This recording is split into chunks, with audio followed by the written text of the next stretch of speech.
मुलक ततार की शहजादी गुलरुख अपनी सहेलियों के साथ शाही बाग में सैर करती फिर रही थी कि अचानक एक गुलाम तेजी से शाही बाग में दाखिल हुआ और फिर वो शहजादी की तरफ बढ़ने लगा। शहजादी भी उसे आते देखकर रुक गई। उसके रुकने से उसकी सहेलियां भी रुक गईं। गुलाम शहजादी के सामने आकर झुक गया। क्या बात है, क्यों आए हो? शहजादी ने कहा। बादशाह सलामत ने आपको फौरी तौर पर याद फरमाया है। गुलाम ने कहा। ओह अच्छा, हम अभी हाजिर होते हैं, शहजादी ने कहा। तो गुलाम ने सलाम किया और जितनी तेजी से आया था उतनी ही तेजी से वापस चला गया। शहजादी ने भी अपनी सहेलियों को जाने की इजाजत दी और खुद भी अपने महल में पहुंच गई। उसने गुस्ल करके लिबास बदला और फिर अपनी दो हाथ कनीजों को साथ लेकर वो शाही महल में पहुंच गई। उसे बताया गया कि बादशाह सलामत अपने हास कमरे में हैं, तो उसने दोनों कनीजों को वहीं रुकने का कहा और खुद वो हास कमरे में दाखिल हो गई। लेकिन अंदर दाखिल होते ही वो बेइख्तियार चौंक पड़ी, क्योंकि वहां बादशाह के अलावा एक बूढ़ा आदमी भी मौजूद था। आओ शहजादी गुलरूह, ये बुजुर्ग मुल्क ईरान से आए हैं। इनका नाम बुजुर्ग बाबा है और ये तुम्हारे लिए एक खास पैगाम लेकर आए हैं, इसलिए हमने तुम्हें बुलवाया है। बादशाह ने कहा तो शहजादी ने बादशाह के साथ साथ उस बुजुर्ग बाबा को भी सलाम किया और कुर्सी पर बैठ गई। जीती रहो, बुजुर्ग बाबा ने उसे दुआएं देते हुए कहा। अब आप इसे खुद ही बता दें, बादशाह ने बुजुर्ग बाबा से मुहातब होकर कहा। शहजादी साहबा, मैं मुल्क ईरान में रहता हूँ। मैं एक रोज़ घूमता फिरता एक पहाड़ी इलाके में चला गया, तो वहाँ मैंने एक इंतहाई खूबसूरत महल देखा और मैं ये महल देखकर बेहद हैरान हुआ, क्योंकि उस जैसा खूबसूरत महल इससे पहले मैंने कभी नहीं देखा था। मैंने महल के दरबानों से मालूम किया ये महल किसका है, तो उन्होंने मुझे बताया कि ये महल एक बूढ़े जादूगर का है, जिसका नाम तो कुछ और है, लेकिन सब उसे बूढ़ा जादूगर कहते हैं। मैंने महल में दाखिल होने की कोशिश की, लेकिन मुझे अंदर न जाने दिया गया। मैं वापस आ गया, लेकिन कुछ देर बाद एक आदमी मेरे पास आया और उसने कहा कि बूढ़े जादूगर को तुम्हारे महल में आने का इल्म हुआ और उन्होंने दरबानों को इस बात पर सजा भी दी कि उन्होंने तुम्हें उस तक क्यों नहीं आने दिया, और अब मुझे भेजा है कि आप दोबारा महल में आएं। फिर मैंने उससे वादा कर लिया कि मैं कल महल में आऊंगा।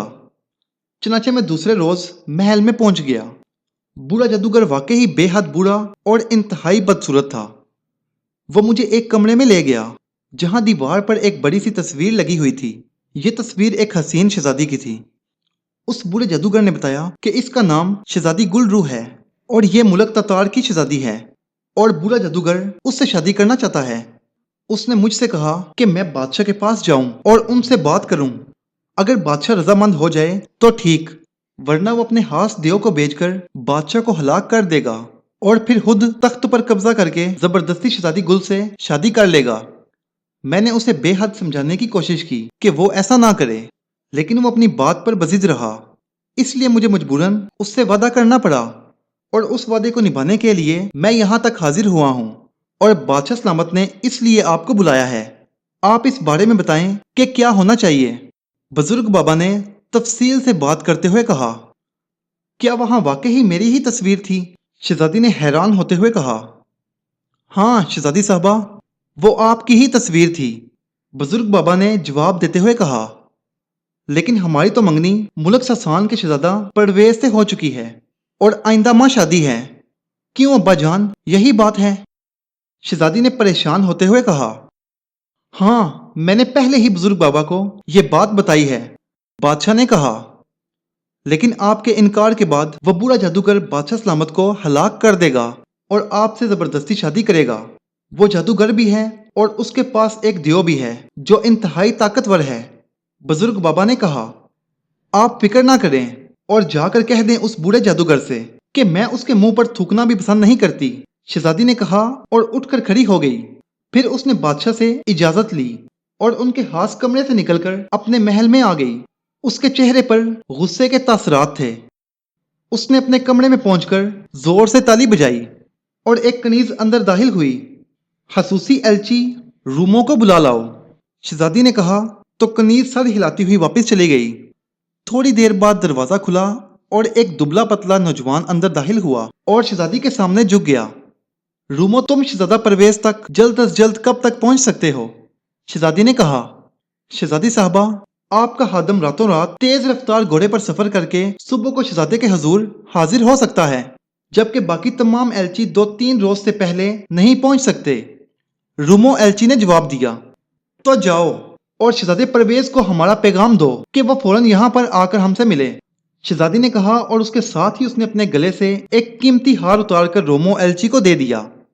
رومو ایلچی نے سلام کیا اور واپس چلا گیا۔ پھر دوسرے روز شام کو شہزادی کو اطلاع ملی کہ شہزادہ پرویز شاہی مہمان خانے میں پہنچ چکا ہے، تو شہزادی نے شہزادے کو اپنے خاص کمرے میں بلوا لیا۔ کیا بات ہے شہزادی، تم نے اس طرح مجھے کیوں بلوایا؟ کیا کوئی خاص بات ہو گئی ہے؟ شہزادے پرویز نے کمرے میں داخل ہوتے ہی کہا، ہاں شہزادے، ہماری شادی خطرے میں ہے۔ شہزادی نے کہا تو شہزادہ پرویز بے اختیار اچھل پڑا۔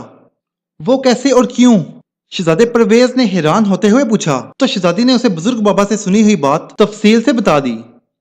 میں اس بوڑھے جادوگر کا خاتمہ کر دیتا ہوں تاکہ نہ رہے بانس اور نہ بجے بانسری۔ شہزادے پرویز نے غصیلے لہجے میں کہا، لیکن کیسے کرو گے؟ اس کے پاس انتہائی طاقتور دیو ہے اور پھر وہ جادوگر ہے۔ نہ تم دیو سے لڑ سکتے ہو اور نہ ہی تمہیں جادو آتا ہے۔ شہزادی نے پریشان ہوتے ہوئے کہا، تم فکر مت کرو، ہمارے ملک میں ایک بزرگ بابا رہتا ہے، وہ بہت نیک آدمی ہے اور وہ مجھ سے بے حد پیار کرتا ہے۔ میں جا کر ان سے بات کرتا ہوں، وہ ضرور میری مدد کریں گے۔ شہزادے پرویز نے کہا، میں بھی تمہارے ساتھ جاؤں گی۔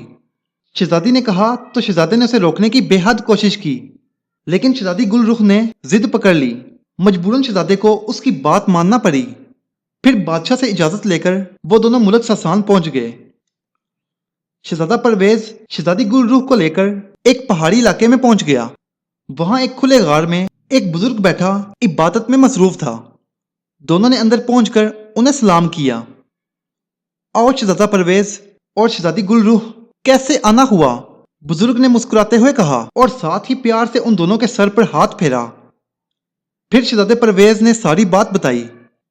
بزرگ نے غور سے ساری بات سنی اور پھر کہا، ہاں تمہاری بات درست ہے، شہزادی کے والد کی زندگی خطرے میں ہے اور تمہاری شادی بھی، جب تک اس برے جادوگر کو ہلاک نہ کیا جائے۔ لیکن اس جادوگر نے اپنی جان ایک دیو کے جسم میں ڈال رکھی ہے، کیونکہ اسے یقین ہے کہ اس طاقتور دیو کو کوئی ہلاک نہیں کر سکتا۔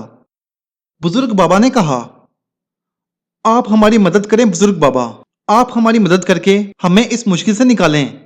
دونوں نے بزرگ بابا سے مخاطب ہو کر کہا، ہاں میں ضرور تمہاری مدد کروں گا۔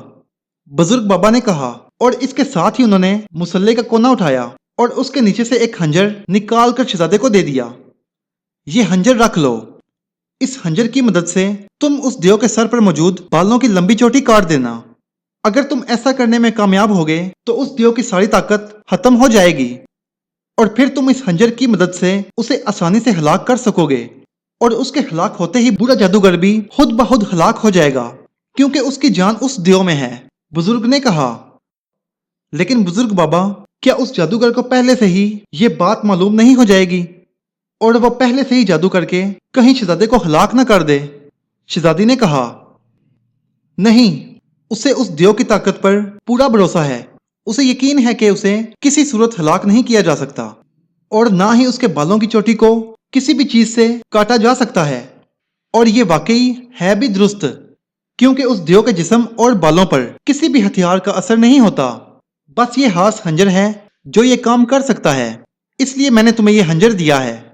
بزرگ بابا نے سمجھایا تو دونوں نے بزرگ بابا کا بے حد شکریہ ادا کیا اور پھر ان سے اجازت لے کر وہ دونوں غار سے باہر آ گئے، اور پھر دوسرے روز وہ دونوں گھوڑوں پر سوار ہو کر اس پہاڑی علاقے کی طرف بڑھ گئے جہاں بوڑھے جادوگر کا محل تھا۔ سفر کرتے کرتے وہ محل کے سامنے پہنچ گئے۔ محل کے سامنے پہنچ کر شہزادے نے شہزادی کو ایک طرف چھپنے کا کہا اور خود وہ تیز تیز قدم اٹھاتا محل کے سامنے بڑے دروازے کی طرف بڑھ گیا۔ خنجر اس نے اپنی کمر کے ساتھ چھپا کر باندھ لیا تھا۔ میرا نام شہزادہ پرویز ہے، میرا نام شہزادہ پرویز ہے اور میں بوڑھے جادوگر کو ہلاک کرنے آیا ہوں۔ شہزادے پرویز نے محل کے سامنے پہنچ کر اونچی آواز میں کہا تو محل کا دروازہ کھلا اور ایک دیو باہر آ گیا۔ اس دیو کے سر پر ایک لمبی سی بالوں کی چوٹی تھی اور اس کی بڑی بڑی مونچھیں تھیں۔ اس کا جسم بے حد مضبوط اور طاقتور تھا۔ اس کا سر پہلوانوں کی طرح گنجا تھا और उसके सर के दरमियान बालों की लंबी सी चोटी थी। उसकी कलाइयों में भी सोने के मोटे मोटे कड़े थे। तुम आए हो बुरे जादूगर को हलाक करने, मैं अभी तुम्हारी चटनी बनाता हूं। दियो ने इंतहाई गुस्सीले लहजे में कहा। खबरदार अगर तुम आगे बढ़े। शहजादे ने फौरन कमर से बंधा हुआ खंजर हाथ में लेते हुए कहा, इस छोटे से खंजर से मुझे हलाक करोगे?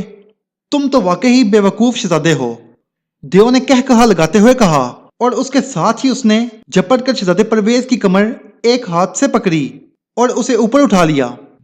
शहजादा परवेज तो खुद भी यही चाहता था कि दियो उसे ऊपर उठाए ताकि उसका हाथ दियो की चोटी तक पहुंच जाए, वरना तो दियो उससे इतना ऊंचा था कि उसका हाथ किसी भी सूरत में उसके सर तक नहीं पहुंच सकता था।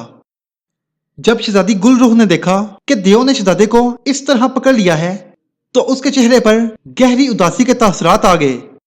वो यही समझी कि दियो अभी शहजादे को हलाक कर देगा, लेकिन दूसरे ही लम्हे वो ये देखकर उछल पड़ी कि शहजादे परवेज ने दियो के घुटने पर पैर रखकर छलांग लगाई और हाथ में मौजूद खंजर के एक ही वार से उसने दियो की चोटी काट डाली। जैसे ही दियो की चोटी कटी, दियो चीख मारकर नीचे गिर गया और शहजादे ने उछलकर उसके सीने पर पूरी कुव्वत से खंजर मार दिया। उसी लम्हे एक इंतहाई बुरा और बदसूरत आदमी जिसने जादूगर का लिबास पहना हुआ था चीखता हुआ महल से बाहर आता दिखाई दिया। वो बुरा जादूगर था, लेकिन इससे पहले कि वो वहां पहुंचता दियो हलाक हो गया, और उसके हलाक होते ही बुरा जादूगर भी चीखता हुआ नीचे गिरा और फिर वो भी हलाक हो गया।